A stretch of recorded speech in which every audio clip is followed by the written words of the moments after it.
This call is now being recorded.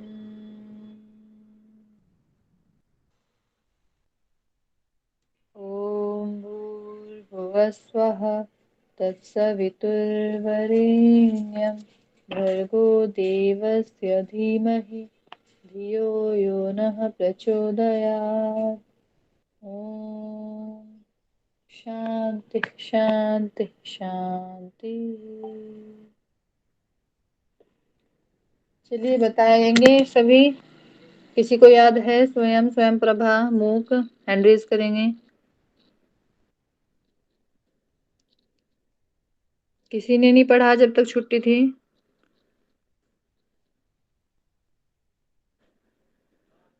Ritika जी, स्वयं Prabha is a channel on TV with 32 channels। जी बिल्कुल सही बताया आपने। चलिए तो आप अच्छे से पढ़ेंगे तो हम क्लास स्टार्ट कर रहे हैं, आप देख लीजिएगा। ठीक है, क्वेश्चन आंसर हम नहीं करते हैं। मैं स्क्रीन शेयर कर रही हूँ, आगे का पढ़ लेते हैं। आज हम सिलेबस कंप्लीट करा देंगे तो सभी धैर्य के साथ बैठिएगा।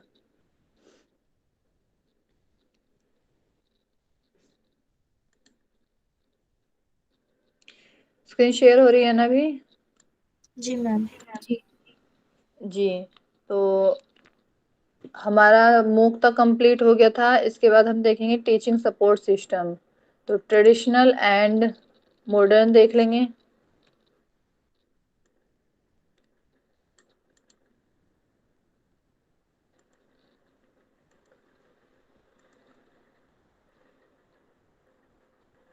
तो ट्रेडिशनल सपोर्ट टीचिंग आपने देखी हो किस तरह से होती थी। एक टीचर आते थे, पढ़ाते थे, ठीक है, और लर्निंग पर सॉरी याद करने पर ज्यादा ध्यान दिया जाता था। खाली जबरदस्ती ज्ञान को दिमाग में ठूसा जाता था और डंडे का ज्यादा डर रहता था। आपने देखा होगा, बचपन से अभी भी चल रहा है ट्रेडिशनल, ठीक है।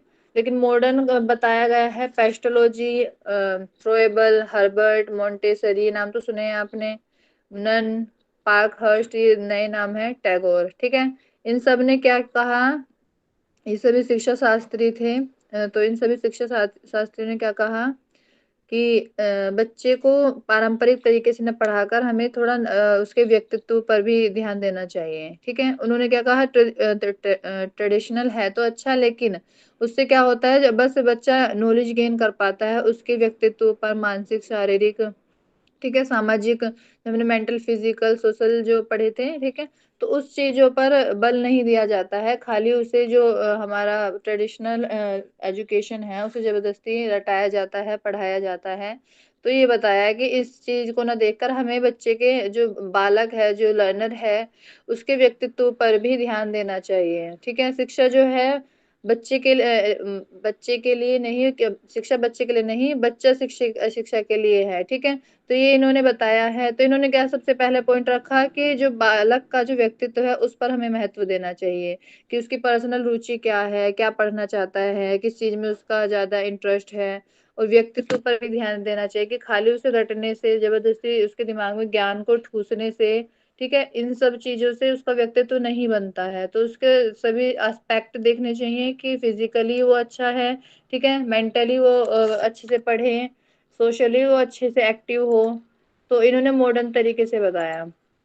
इसके बाद क्या बताया कि हमें क्रियाशीलता का सिद्धांत का महत्व बताया, कि शिक्षा में क्रियाशीलता, एक्टिव, प्रैक्टिकल चीजें, ठीक है। तो क्रिया के आधार पर शिक्षा प्राप्त हो। अब आपने देखा होगा बचपन से ही हमें रटने पर ध्यान दिया गया है। जो प्रैक्टिकल नॉलेज होती है वो अब स्टार्ट हुई है, वो भी कुछ कुछ कॉलेजेस में देखने को मिलती हैं। जो गांव के जो पुराने स्कूल हैं उनमें अभी भी यही देखा जाता है कि आपको रटने पर ज्यादा फोकस किया जाता है। जबरदस्ती डंडे की सहायता से या डर डर के द्वारा आपको खाली रटा जाता है। हिंदी ले लो, मैथ ले लो, साइंस ले लो। हमारे टाइम पे भी क्या था, केमिस्ट्री मैम पढ़ाने आ रही हैं, बुक से थ्योरी करा दी और बस रटो। अगर उस टाइम अच्छे से हमें प्रैक्टिकली चीजें बताई जाती तो शायद आज हमारा केमिस्ट्री फिजिक्स में ज्यादा ध्यान होता। बायो पे है अभी तो, मतलब बायो अच्छी लगती है, लेकिन उस टाइम हमें केमिस्ट्री फिजिक्स भी अच्छी लगती है, ठीक है। तो हमें क्रियाशीलता प्रैक्टिकली चीजों को दिखाना चाहिए, जो हमारे एनवायरनमेंट में चीजें हैं, केमिस्ट्री से रिलेटेड, मैथ से रिलेटेड, ठीक है, ये सब चीजें क्यों पढ़ाई जाती हैं, ये सब हमारे जो साइंटिस्ट होते हैं वो यूज करते हैं। मैथ्स हो गया, फिजिक्स हो गई, केमिस्ट्री हो गई, ठीक है। तो हमें क्या लगता है हम पढ़ ही क्यों रहे हैं, किस काम की, हमें पता नहीं था सही से, ठीक है। तो प्रैक्टिकली हमें नॉलेज नहीं थी उन सब चीजों की। तो हमें जो एजुकेशन है उसमें प्रैक्टिकल चीजें भी बतानी चाहिए, हमारे एनवायरनमेंट के अकॉर्डिंग उसे इजी करना चाहिए, ठीक है। संतुलित करके चलना चाहिए। तो क्रियाशीलता का सिद्धांत बताया उन्होंने कि आधुनिक समय में हमें इस तरह से एजुकेशन करनी चाहिए। इससे क्या होता है, नॉलेज जो होती है दृढ़ होती है, पक्की होती है, ठीक है। प्रैक्टिकल नॉलेज पर देख लिया कि शिक्षा में व्यवहारिक ज्ञान पर भी बल देना चाहिए, क्रियाशीलता पर बल देना चाहिए, ठीक है। व्यक्तित्व के विकास पर बल देना चाहिए कि शारीरिक, मानसिक, सामाजिक, ये सभी हमारे जो फिजिकल, मेंटल एंड सोशल जो वो है अचीवमेंट है, जो बच्चे का डेवलपमेंट है, इस पर भी हमें बल देना चाहिए, ठीक है। इसके बाद आता है हमारा आईसीटी बेस्ड एजुकेशन क्या होता है। तो आईसीटी बेस्ड आप आगे पढ़ेंगे, आईसीटी अभी आपके सिलेबस में शायद स्टार्ट नहीं हुआ है। तो आईसीटी क्या होता है, जो कंप्यूटर बेस्ड होता है, टेक्नोलॉजी के द्वारा जो हमें इंफॉर्मेशन मिलती है। तो इसी तरह बताया गया आईसीटी बेस्ड एजुकेशन हमें यूज करनी चाहिए। तो इसमें क्या होता है, कंप्यूटर हार्डवेयर होते हैं, कंप्यूटर सॉफ्टवेयर का यूज होता है, नेटवर्क का यूज होता है, ठीक है। ये सब हमारे आईसीटी के अंडर आते हैं और हमें एजुकेशन में आईसीटी का यूज करना चाहिए। टेक्नोलॉजी के द्वारा जो हमें एजुकेशन मिलती है वो हमारा आईसीटी बेस्ड हो जाता है। क्लियर है? जी मैम। जी मैम। हाँ जी। तो नेक्स्ट है हमारा इवैल्यूएशन सिस्टम। तो इवैल्यूएशन क्या होता है, ठीक है। इवैल्यूएशन क्या है, एक कंटिन्यूअस प्रोसेस है। इवैल्यूएशन हमारा एक कंटिन्यूअस प्रोसेस है, सतत प्रक्रिया है। तो ये क्या करता है इवैल्यूएशन, जब आप कोई टीचिंग कर रहे हैं और बच्चा लर्निंग कर रहा है, इवैल्यूएशन से क्या पता चलता है उसकी स्थिति क्या है, अभी कितना इसमें और सुधार करना है, ठीक है। तो लर्नर के बारे में पता चलता है कि इसमें हमें क्या सुधार करना है, कि कितनी इसमें त्रुटियां हैं। तो मूल्यांकन का यही अर्थ होता है इवैल्यूएशन का। इससे हमें बच्चे की प्रोग्रेस रिपोर्ट भी मिलती है, आपके पेरेंट्स को भी इसका फायदा होता है कि बच्चा हमारा कितना पढ़ रहा है। मार्क्स कम है तो पता चल जाता है बच्चा भी पढ़ने में नहीं, खेल कूद में ज्यादा लग रहा है तो खेल कम करके पढ़ाई में ज्यादा लगे, ठीक है। तो इवेल्युएशन का यही काम होता है। इसके एलिमेंट्स बताए गए हैं दो, कंप्रहेंसिवनेस एंड कंटिन्यूअस। कंप्रहेंसिव मतलब व्यापकता। तो व्यापकता क्या होता है, हमने स्टार्टिंग से ही पढ़ा है कि व्यापक जो सभी चीज चारों तरफ से जो हमें देखा जाता है। तो व्यापकता का मतलब क्या है कि हमें जो स्टूडेंट है, जो लर्नर है, उसके सभी एस्पेक्ट से चीजें देखनी चाहिए कि उसका बिहेवियर कैसा है, उसका रीडिंग में कैसा है, याद करने में कैसा है। तो कम्प्रहेंसिवनेस व्यापकता क्या होती है कि हमें लर्नर की सभी तरीके से इवेल्युएशन करना चाहिए, सभी तरह से मूल्यांकन करना चाहिए। ऐसा नहीं कि खाली एक टेस्ट लिया उससे आप मूल्यांकन करें कि बच्चे ने अच्छा लिखा है तो बच्चा बहुत अच्छा है, नहीं, बिहेवियर भी देखना चाहिए किस तरह का है, ठीक है। इसके बाद है कंटिन्यूअस, निरंतरता।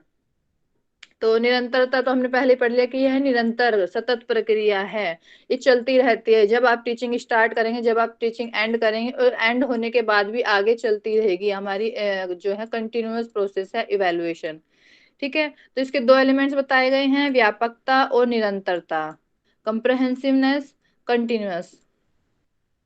क्लियर है?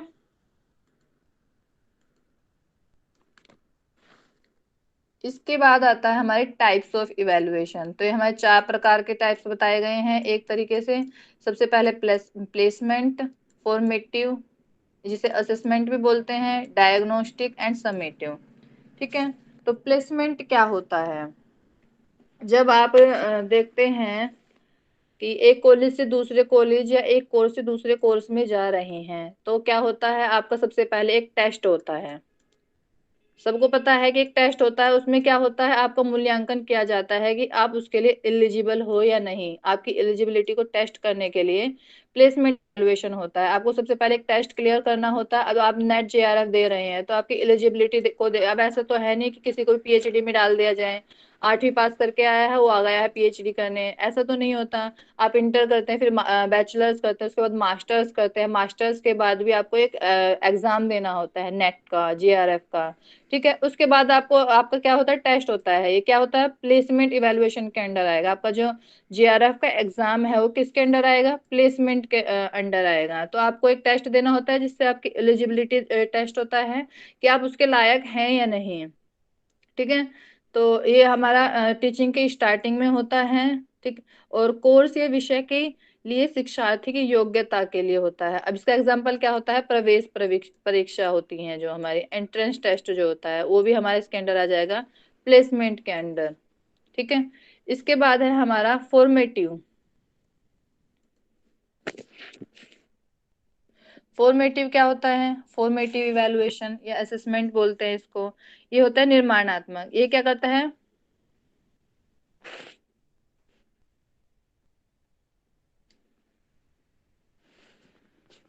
फॉर्मेटिव में क्या होता है, ये जब आपका प्रोसेस चल रहा है, ठीक है, आप टीचिंग कर रहे हैं, आपकी स्टार्ट हो चुकी है टीचिंग, तो उसमें क्या होता है, प्रोसेस चल रहा है, तो आप चेक करने के लिए कि लर्नर अच्छे से सीख रहा है या नहीं, अच्छे से पढ़ रहा है या नहीं, तो आप उसका असेसमेंट करते हैं, फॉर्मेटिव इवेलुएशन करते हैं। ये किस तरह से होता है, ये आपका टेस्ट के जरिए भी हो सकता है, क्विज टेस्ट के जरिए भी हो सकता है, चैप्टर टेस्ट ले लीजिए। ठीक है, अब ऐसा तो समेटिव में क्या होता है, आपका टोटल क्या होता है, पूरा सिलेबस देख के आप समेटिव में जाते हैं। तो प्लेसमेंट को हिंदी में बोलते हैं स्थानन मूल्यांकन, फॉर्मेटिव को बोलते हैं निर्माणात्मक या रचनात्मक मूल्यांकन। ये कब किया जाता है, जब आपका प्रोसेस चल रहा है। ठीक है, प्रोसेस पर डिपेंड करता है, आपकी जो त्रुटियां हैं टीचिंग की या लर्नर की सीखने की, ठीक है, उन सभी त्रुटियों को चेक करने के लिए हम फॉर्मेटिव एवेलुएशन करते हैं। ठीक है, इसे असेसमेंट भी कहते हैं, याद रखिएगा। इसका हम एग्जाम्पल क्या कर सकते हैं, किस तरह से हम फॉर्मेटिव इवेलुएशन कर सकते हैं, क्विज के जरिए, यूनिट टेस्ट के जरिए, या फिर चैप्टर टेस्ट के द्वारा हम फॉर्मेटिव इवेलुएशन कर सकते हैं। इसके बाद आता है आपका डायग्नोस्टिक इवेलुएशन। डायग्नोस्टिक इवेलुएशन क्या होता है, जब आपको पढ़ाना, आपने नैदानिक तो पढ़ा था, नैदानिक हमने पीछे पढ़ा था एलिमेंट्स में टीचिंग के, तो वहाँ पे डायग्नोस्टिक आया था। जब हम पढ़ाने से पहले डायग्नोज करते हैं कि लर्नर को कितना आता है, क्या किस तरह से हमें पढ़ाना चाहिए। ठीक है, पढ़ाना शुरू करते हैं तो तब देखते हैं बच्चे को कितना आता है, कितना नहीं, और कितने पढ़ाने की उनको आवश्यकता है। तो ये हमारा डायग्नोस्टिक इवेल्युएशन का काम है। जब आप क्लास में जाएं और जाते ही कोई टॉपिक स्टार्ट करें, उससे पहले आप क्वेश्चन आंसर करें बच्चों से, तो जो आपको रिस्पॉन्स मिलता है उसके अकॉर्डिंग पढ़ाना आपका डायग्नोस्टिक इवेल्युएशन होता है। इसके बाद आता है समेटिव इवेल्युएशन। ये क्या है, योगात्मक मूल्यांकन। ये था नैदानिक, ये है योगात्मक। योगात्मक मूल्यांकन बोलते हैं इसे, संकलनात्मक मूल्यांकन बोलते हैं, और बाह्य मूल्यांकन भी बोलते हैं। इसके 3 नाम हैं हिंदी में, इंग्लिश में एक ही नाम है समेटिव। हिंदी में है योगात्मक, संकलनात्मक, बाह्य मूल्यांकन। ठीक है, तो एग्जाम में अगर इनमें से 3 में से कोई नाम आ जाए तो आप समझ जाइएगा कि आप समेटिव की बात कर रहे हैं। तो ये कब किया जाता है, सबसे लास्ट में किया जाता है, जब आपको प्रोसेस का रिजल्ट जानना होता है, तब आपका समेटिव इवेलुएशन होता है। ठीक है, ये परिणामों पर केंद्रित होता है। सभी आपने अलग अलग सब्जेक्ट पढ़ाए, ठीक है, या फिर एक ही सब्जेक्ट में सिलेबस में अलग अलग चैप्टर पढ़ाए, अब उन सबका एक एग्जाम होता है, और उसके बाद जो मार्क्स आते हैं टोटल, वो आपका समेटिव इवेलुएशन में आता है। क्लियर है सभी को, जो पढ़ाए मैंने 4 टाइप्स के इवेलुएशन, कोई मैम डाउट एक है बार तो डायग्नोस्टिक बता दीजिए। जी नेहा जी। तो डायग्नोस्टिक क्या होता है, जब आप पढ़ाना स्टार्ट कर रहे हैं, पढ़ाना शुरू कर रहे हैं, तो आप क्लास में जाके क्वेश्चन आंसर करते हैं बच्चों से। कोई टॉपिक स्टार्ट कर रहे हैं, उससे रिलेटेड आप बच्चों से क्वेश्चन आंसर करते हैं।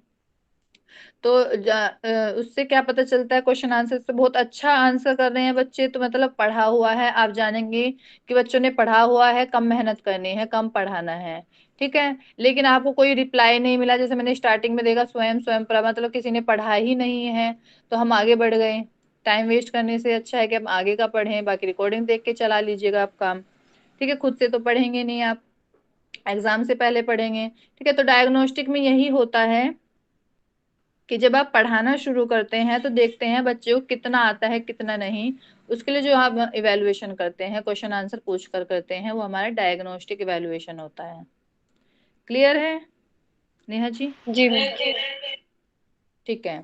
तो नेक्स्ट है हमारा एक और टाइप का इवेल्युएशन है, क्वांटिटेटिव एंड क्वालिटेटिव। ठीक है, क्वांटिटेटिव में हम क्वांटिटी देखते हैं मार्क्स के बेस्ड पे, क्वालिटेटिव में हम क्वालिटी देखते हैं। ठीक है, तो क्वांटिटेटिव में हमारे तीन चीजें आती हैं, हम तीन चीजों से हम क्वांटिटी चेक कर सकते हैं बच्चे की, क्वांटिटेटिव एवेल्युएशन कर सकते हैं। सबसे पहले हमारा रिटर्न टेस्ट, आपने देखा होगा कि हमारे रिटर्न टेस्ट होते हैं, क्वेश्चन आंसर होते हैं उसमें, फिर उसका आंसर देते हैं हम लोग।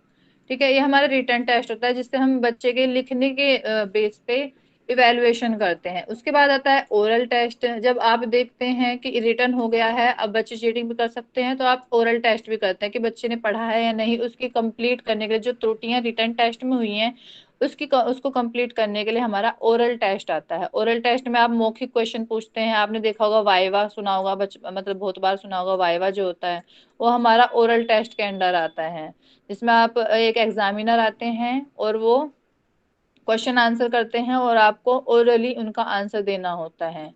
फिर आता है प्रैक्टिकल टेस्ट। प्रैक्टिकल टेस्ट सभी में नहीं होता है, कुछ कुछ में होता है, जैसे साइंस हो गया, मैथ्स हो गया, ठीक है, फिजिक्स केमिस्ट्री बायो, ये हो गए हमारे, आर्ट्स हो गया, इन सब में प्रैक्टिकल टेस्ट होता है।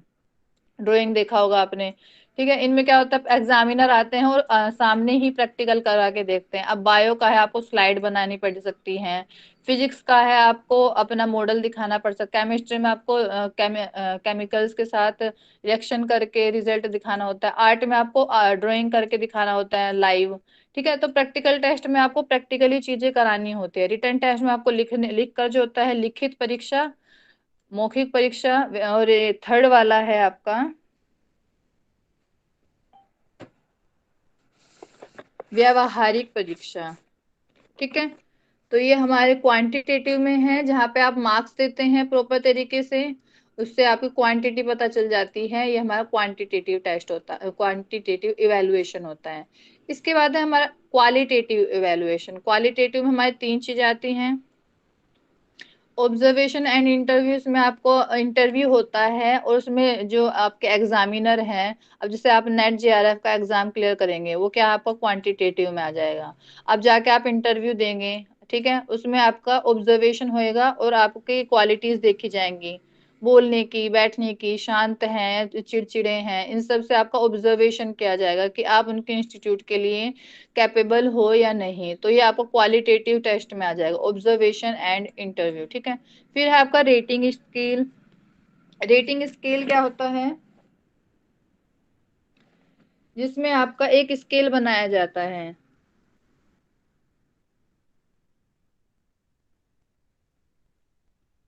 ठीक है, रेटिंग स्केल आपका जो क्यूमुलेटिव रेटिंग स्केल होता है, क्रम निर्धारण पैमाना। तो इसमें क्या होता है, आपका स्टेप बाय स्टेप चीजें देखी जाती हैं और आपका एक स्केल बनाया जाता है। तो ये आपका रेटिंग स्केल में आता है कि आप किस तरह से बोल रहे हैं, आपकी लैंग्वेज सही है या फिर आपकी जो स्पीड है वो सही है। ठीक है, आपकी एजुकेशन कितनी है, कुछ जैसे आप नेट जेआरएफ काफी लोग क्लियर कर लेते हैं लेकिन उन्हें रिसर्च की नॉलेज नहीं होती है, तो उससे आपका स्केल बनाते हैं प्रॉपर तरीके से, स्केल बनाया जाएगा जो आपका, इसमें मार्क्स वगैरह नहीं होते हैं, खाली स्केल बनाया जाता है कि हाई है कि लो है।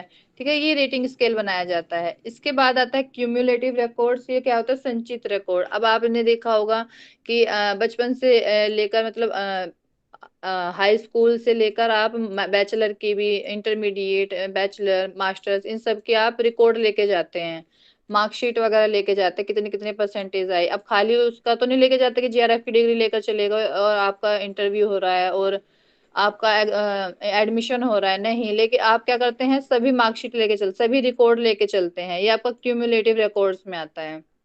संचित रिकॉर्ड, यह एक जो आपका रिकॉर्ड होता है वो आपका क्यूमुलेटिव रिकॉर्ड्स में आएगा। ठीक है, इसमें किसी को डाउट है तो पूछ सकते हैं, समझ नहीं आया हो।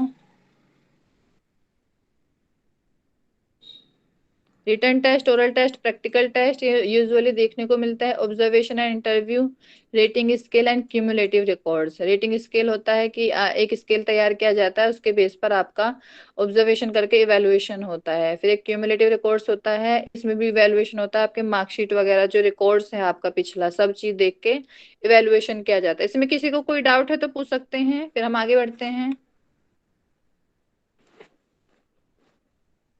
चलिए, किसी का कोई रिप्लाई नहीं आ रहा है, मतलब समझ आ रहा है सभी को, ये समझ के चल रही हूँ मैं आगे। इसके बाद है चॉइस बेस्ड क्रेडिट सिस्टम। ये आपने काफी बार सुना होगा, CBCS। कोई बताए क्या होता है choice based credit system?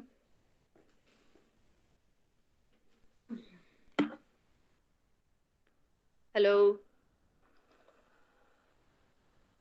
Ma'am, जिसमें हमको हमारे चॉइस से पढ़ते आता है, हमारे चॉइस को चॉइस हम बोल सकते हैं उसमें। स्टूडेंट सेंट्रिक होता है जो। हाँ जी, बिल्कुल सही जा रहे हैं। तो मैं थोड़ा इलेबोरेट कर देती हूँ इसको। जो हमारे लर्नर है, उनकी उपलब्धियां, उनके जो स्टैंडर्ड है, क्या स्टडी किया है क्या नहीं, उसके ऊपर हम मार्क्स देते हैं। 0 से 100 तक दिया जाता है, आपने देखा होगा। लेकिन क्रेडिट सिस्टम में ये नहीं होता है। मार्क्स हम देखेंगे आपका, आपने पढ़ा, मतलब टीचिंग स्टार्ट हुई आपकी, ठीक है। उसके बाद क्या हुआ, आपका एग्जाम होता है, एग्जाम के बाद आपको मार्क्स मिलते हैं। मार्क्स के बेस पर आपकी परसेंटेज बनती है, ठीक है। तो हमारा ये नॉर्मल सा इवेलुएशन का सिस्टम है। लेकिन क्रेडिट सिस्टम में क्या होता है, आपको ग्रेड्स दिए जाते हैं।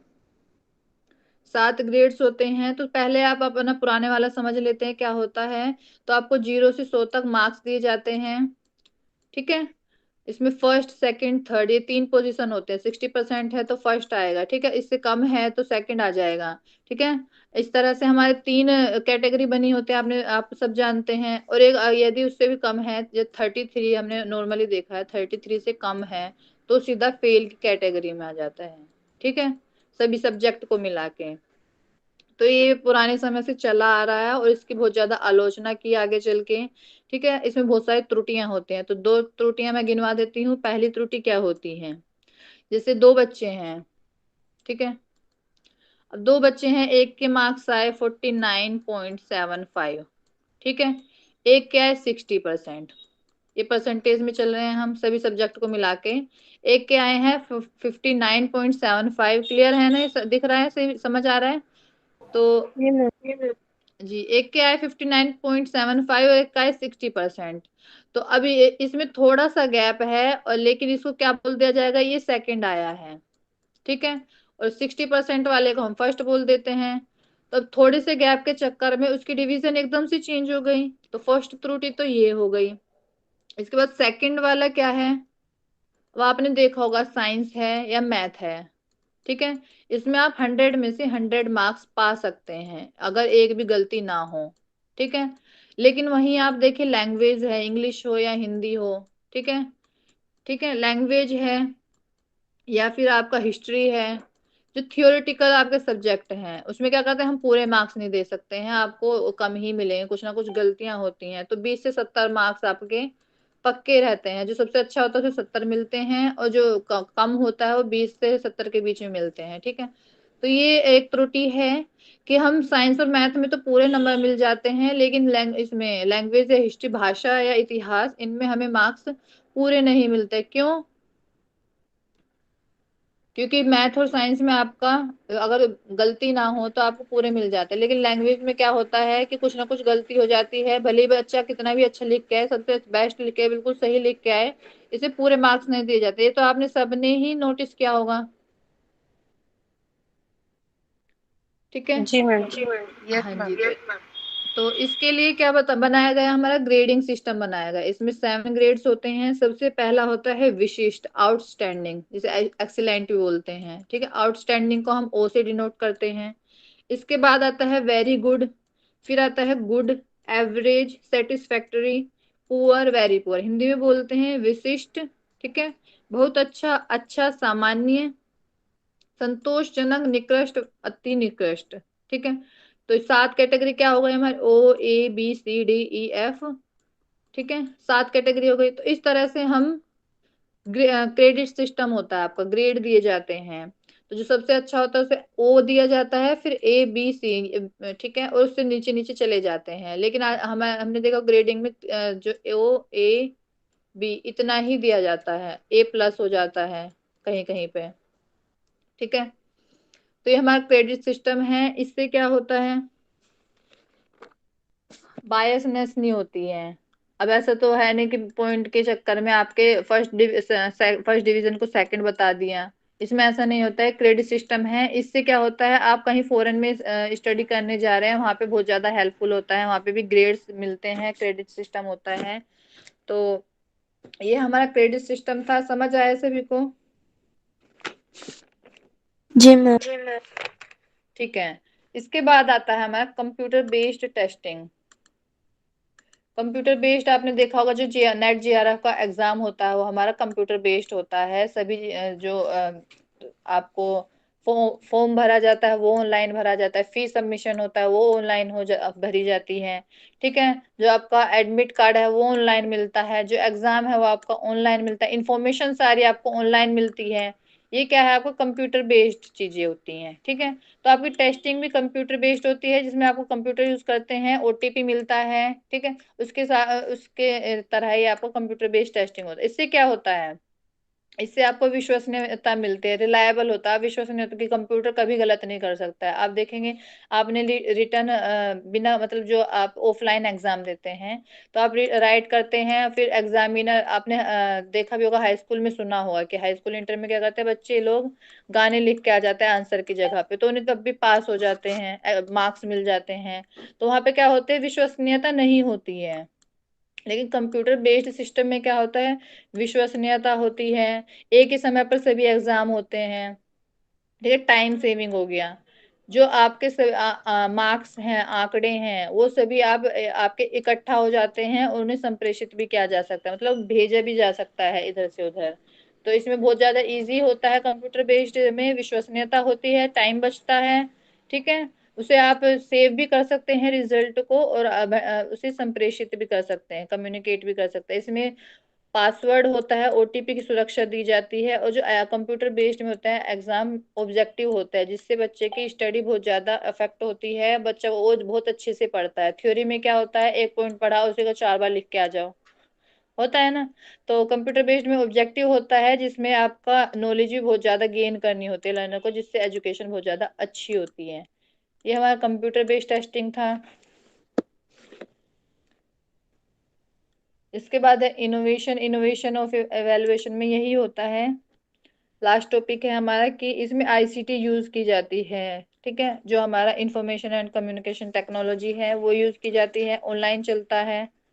ठीक है, इससे क्या होता है, एक रूपता बनी होती है, विश्वसनीयता और निरंतरता बनी रहती है। तो ये हमारा सिलेबस था, वो आज कंप्लीट हो गया है। इससे रिलेटेड किसी को कोई क्वेश्चन है तो वो पूछ सकते हैं। जो आज हमने पढ़ा है उसमें किसी को कोई कंफ्यूजन है तो पूछे। हमने आज क्या क्या पढ़ा, टीचिंग सपोर्ट सिस्टम पढ़ा, ठीक है, ट्रेडिशनल मॉडर्न पढ़ा, आईसीटी बेस्ड देख लिया, इवैल्यूएशन सिस्टम देखा, उसके एलिमेंट देखे, देखे बताएं कोई, एलिमेंट्स कौन कौन से देखे थे? कॉम्प्रिहेंसिवनेस एंड कंटिन्यूस।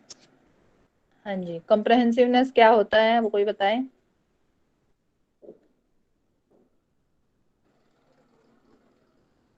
मैम कॉम्प्रिहेंशन के अंदर जो जी बताइए, नेहा जी बताइए। मैम उसके अंदर जो लर्नर होता है, लर्नर को ध्यान में रख के देखा जाता है कि मतलब उसका बिहेवियर कैसा है। हम मतलब कॉम्प्रिहेंशन के अंदर हम खाली उसको रिटर्न टेस्ट दे के नहीं देख सकते कि खाली उसका रिटर्न रिटर्न कम है तो क्या पता उसका बिहेवियर भी अच्छा हो सकता है। तो हम हाँ जी, उसके बिहेवियर को देख के भी उसको पास कर सकते हैं। हाँ, इसमें हम ये बोल सकते हैं कि हम आपने देखा कि बच्चे के पास रिटर्न टेस्ट में नॉलेज नहीं है। ठीक है, तो उसमें क्या लगा कि रिटर्न टेस्ट उसका अच्छा नहीं हुआ है, तो लगेगा कि नॉलेज नहीं है, तो हम ओरली देखते हैं कि उसकी पास नॉलेज है या नहीं। तो इसलिए हमारा रिटर्न और ओरल दोनों ही अच्छा होता है। स्किल्स नहीं होती किसी में रिटर्न की, लेकिन नॉलेज बहुत ज्यादा होती है। तो ये हमारा व्यापकता से है। पूनम जी बताइए आप, कंटिन्यूअस का मीनिंग क्या है इसमें? ये ये सतत सतत प्रक्रिया है, प्रक्रिया है। यानी ये कंटिन्यू देखा जाता है। थोड़े थोड़े दिन में टेस्ट लिए जाते हैं, क्लास में प्रोजेक्ट्स दिए जाते हैं, ओरल दी जाती है, और सब साइड से बच्चे को सतत देखा जाता है, व्यापक रूप से और सतत देखा जाता हाँ जी। सोनिया जी, टाइप्स ऑफ इवेलुएशन बताइए आप। जी जी मैम, मैम। इसके चार जो टाइप्स है उसमें आता है फर्स्ट प्लेसमेंट। तो इसमें आता है कि जब हम एक से दूसरे कॉलेज या कोर्स में जाते हैं तो उस टाइम एलिजिबिलिटी के लिए जो टेस्ट होता है तो उससे भी लर्नर का इवैल्यूएशन होता है।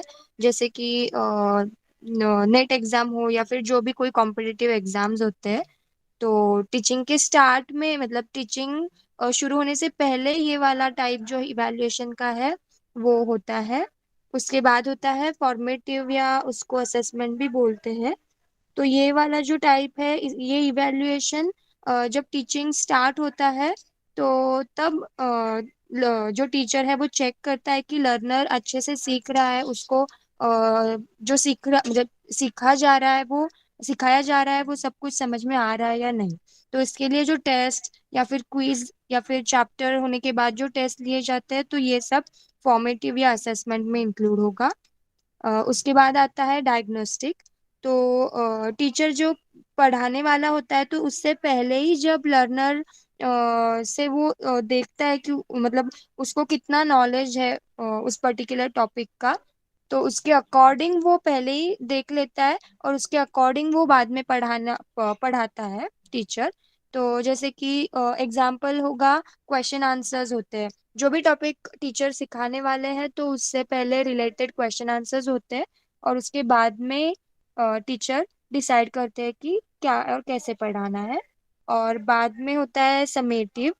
तो ये जो टाइप है इसमें टीचिंग होने के बाद लास्ट में एंड में कंप्लीटली इवैल्यूएशन होता है। तो वो पूरे सिलेबस का हो सकता है या कंप्लीट सब्जेक्ट का हो सकता है। इसे हिंदी में योगात्मक, संकलनात्मक और बाह्य मूल्यांकन तीनों नाम से जाना जाता है। और इसके बाद है क्वालिटेटिव एंड क्वांटिटेटिव टाइप्स।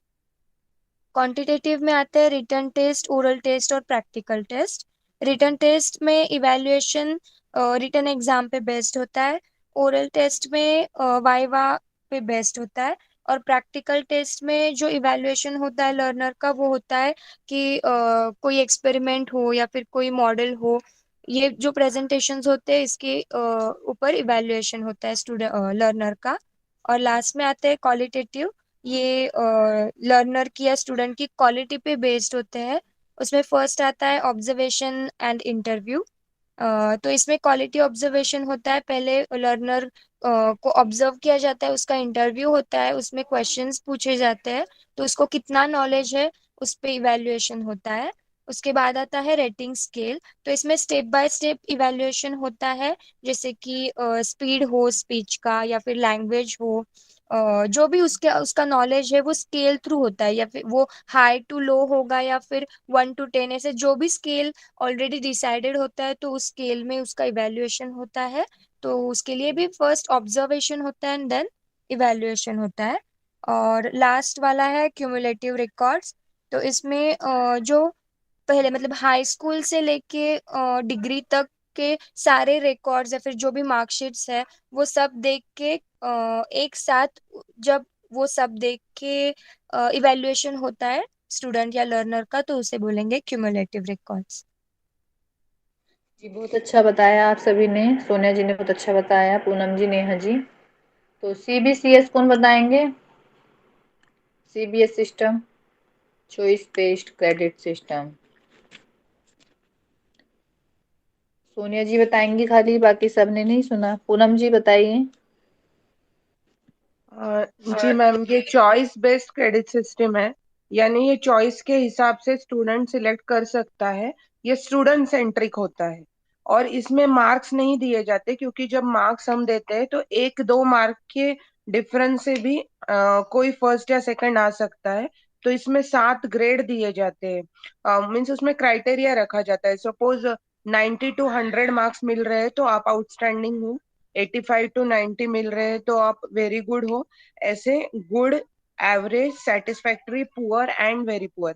तो इसकी वजह से जो थोड़े थोड़े मार्क के डिफरेंस से बच्चों में थोड़ा सा जो अ, हम फर्स्ट नंबर सेकंड नंबर देते हैं वो इसमें टाला जाता है। और ये प्रोजेक्ट बेस्ड, एक्टिविटी बेस्ड भी होता है और कंटिन्यूअस होता है। ये सीसी पैटर्न इसमें फॉलो होता है, कंटिन्यूअस कॉम्प्रहेंसिव इवैल्यूएशन। जी बहुत अच्छा बताया पूनम जी आपने। कंप्यूटर बेस्ड टेस्टिंग कौन बताएंगे? कंप्यूटर आधारित कंप्यूटर परीक्षा आधारित परीक्षा यानी कि यानी किसी भी परीक्षा में अंकों का मूल्यांकन कंप्यूटर के द्वारा करना। इसमें ज्यादातर जो इसमें आज की डेट ज्यादातर जो में आज की डेट में परीक्षाएं हो रही हैं, जैसे सी एसएससी लेती है, एयरफोर्स, रेलवे और भी बाकी की इंडियन कॉम्पिटिटिव परीक्षाओं में ये विधि उपयोग की जा रही है। हमारा जेआरएफ का एग्जाम भी इसी विधि से हो रहा है। इसमें आंकड़े एकदम सटीक रहते हैं, वो बदलते नहीं है। और कहीं कहीं परीक्षाओं में नेगेटिव मार्किंग देखने को मिलती है और कहीं कहीं नेगेटिव मार्किंग देखने को नहीं मिलती। हमारे जेआरएफ में नेगेटिव मार्किंग नहीं है और ये एक बेहतरीन विधि है परीक्षा में अंकों को आंकने की, क्योंकि इसमें जो होता है वो ऑथेंटिक होता है, बिल्कुल उसमें बदलाव की कोई गुंजाइश नहीं होती। ये सीबीटी टेस्ट है। जी बहुत अच्छा बताया गौरव जी आपने। इनोवेशन इन इवैल्यूएशन सोनिया जी बताइए, क्या क्या बदलाव आए हैं इवैल्यूएशन में? जी जी मैम, मैम, इनोवेशन इनोवेशन की वजह से ये विश्वसनीय हो जाता है। उसके बाद इनोवेशन है तो क्रिएटिविटी या फिर लर्नर एक्टिव होते हैं। प्रैक्टिकली बहुत सारी चीजें या फिर कुछ नया करने के लिए लर्नर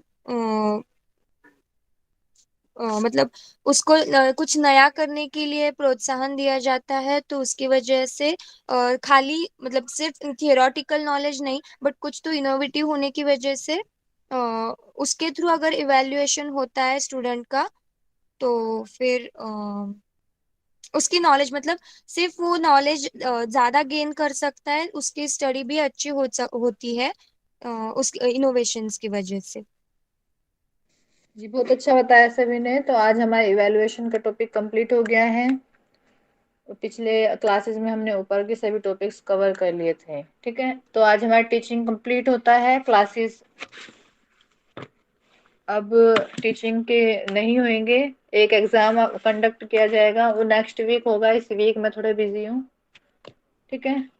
तो थैंक यू आप मैम, पढ़िए जब बहुत थैंक यू मैम, मेहनत बहुत लिया। मेहनत ली। बड़ा थैंक यू टॉपिक था, बड़ा आपने टॉपिक था, बहुत आपने मेहनत बहुत की। मेहनत।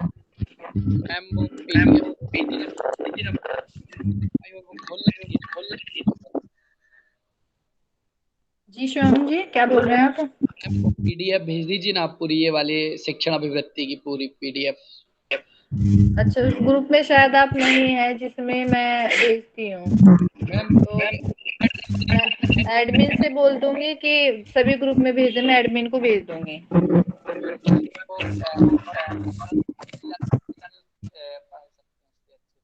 बुक से मैम बहुत ज्यादा लगाना पड़ता है।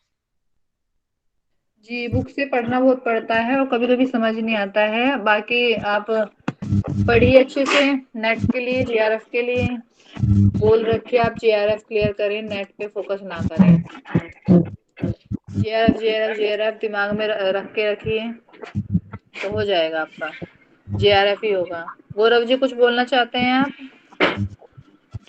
हाँ मैम, एक तो मैम आपकी जो टीचिंग टेक्निक्स थी मैम, और जो आपके टीचिंग के प्रिंसिपल टीचर के होते हैं मैम, वो काफ़ी बेहतरीन थे। आपके टीचिंग भी अच्छी थी और रिपीटेशन के जो प्रिंसिपल थे मैम, आप फर्क करती है, वो मैम काफ़ी अच्छा लगा मुझे।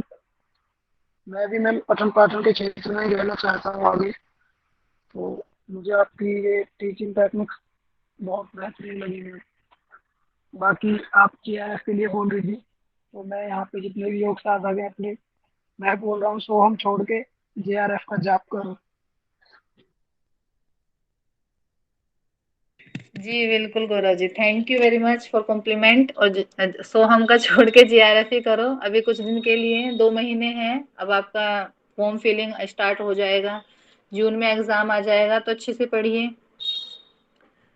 ठीक है, अब कुछ ही दिन बाकी बचे हैं आपको एग्जाम के लिए, तो आप जल्दी जल्दी तैयारी करें, अपना सेल्फ स्टडी भी करें, क्लासेस पे बेस्ड ना रहें। थैंक यू रितिका जी। चलिए शांति पाठ कर लेते हैं। कमर सभी लंबा गहरा सांस लेंगे, कमर गर्दन सीधी। ओ